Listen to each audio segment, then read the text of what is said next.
Hello viewers, যারা WhatsApp use করেন তাদের জন্য আজকের এই ভিডিও।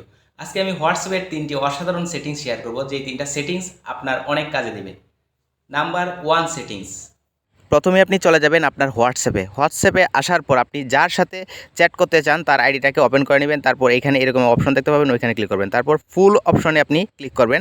ক্লিক করার পর উপরে দেখতে পাবেন কোয়েশ্চেন নামের একটি অপশন রয়েছে, তো ওইখানে যে কোনো একটি কোয়েশ্চেন লিখে দিবেন। তো আমি এখানে লিখলাম what is your favourite food. তারপর নিচে অপশন রয়েছে, তো এখানে অ্যাড যে অপশনটা রয়েছে ওইখানে আমি বেশ কিছু অপশান লিখে দিব। তো আমি বেশ কিছু অপশান এখানে লিখে দিচ্ছি। লিখে দেওয়ার পর পাশে দেখতে পাবো যে একটি আইকন রয়েছে, তো ওইখানে আমি ক্লিক করে দিব। ক্লিক করে দেওয়ার পর এই মেসেজটা তার কাছে চলে যাবে। যাওয়ার পর সে যে অপশনটাকে পছন্দ করে সেই অপশনটাকে চাইলে সিলেক্ট করে দিতে পারে।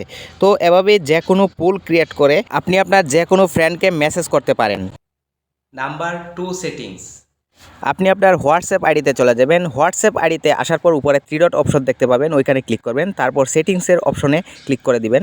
ক্লিক করার পর একটু নিচে স্টোরেজ অ্যান্ড ডাটা অপশনে ক্লিক করবেন।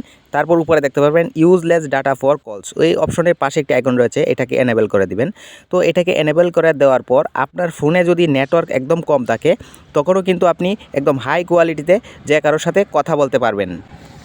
Number 3 settings. আপনি আপনার হোয়াটসঅ্যাপ আইডিতে চলে যাবেন। হোয়াটসঅ্যাপ আইডিতে আসার পর উপরে 3 ডট মেনুতে ক্লিক করবেন। তারপর সেটিংসের অপশনে ক্লিক করবেন। ক্লিক করার পর উপরে দেখতে পাবেন অ্যাকাউন্ট নামের একটি অপশন রয়েছে, তো আপনি অ্যাকাউন্ট অপশনে ক্লিক করে দিবেন। ক্লিক করার পর এখানে দেখতে পাবেন সিকিউরিটি নোটিফিকেশান নামের একটি অপশন রয়েছে, তো এখানে আপনি ক্লিক করবেন। তারপর নিচে দেখতে পাবেন show security notification on this device, তো এই অপশনটাকে আপনি এনেবল করে দিবেন। এখন থেকে যদি কেউ আপনার হোয়াটসঅ্যাপ আইডিতে প্রবেশ করতে চায় তো আপনার হোয়াটসঅ্যাপে অটোমেটিক নোটিফিকেশান চলে আসবে। তো বোনাস আরেকটি ট্রিক শিখিয়ে দিচ্ছি। তো শুরুতে আপনি চলে আসবেন একটু ব্যাকে আসার পর আপনি নিচে দেখতে পাবেন যে স্টোরেজ অ্যান্ড ডাটা নামের একটি অপশন রয়েছে, তো ওইখানে আপনি ক্লিক করবেন। এরপর মিডিয়া আপলোড কোয়ালিটি অপশনে ক্লিক করবেন। তারপর এখানে এইচডি কোয়ালিটি সিলেক্ট করে সেভ অপশনে সেভ করে দিবেন। তো এখন থেকে আপনি চাইলে সহজেই যে কাউকে হাই কোয়ালিটি ছবি সেন্ড করতে পারবেন। হাই কোয়ালিটি ছবি সেন্ড করার আরেকটি অপশন হলো, আপনি যাকে ছবি পাঠাতে চান তার আইডিতে চলে যাবেন। তারপর ক্যামেরা অপশনে ক্লিক করবেন। তারপর আপনি আপনার গ্যালারি থেকে যে ছবিটি সেন্ড করতে চান সেই ছবিটিকে আপনি সিলেক্ট করে নেবেন। তো আমি এই ছবিটাকে সিলেক্ট করে নিলাম। সিলেক্ট করার পর উপরে দেখতে পাচ্ছি এইচডি অপশন রয়েছে, তো এখানে ক্লিক করবেন।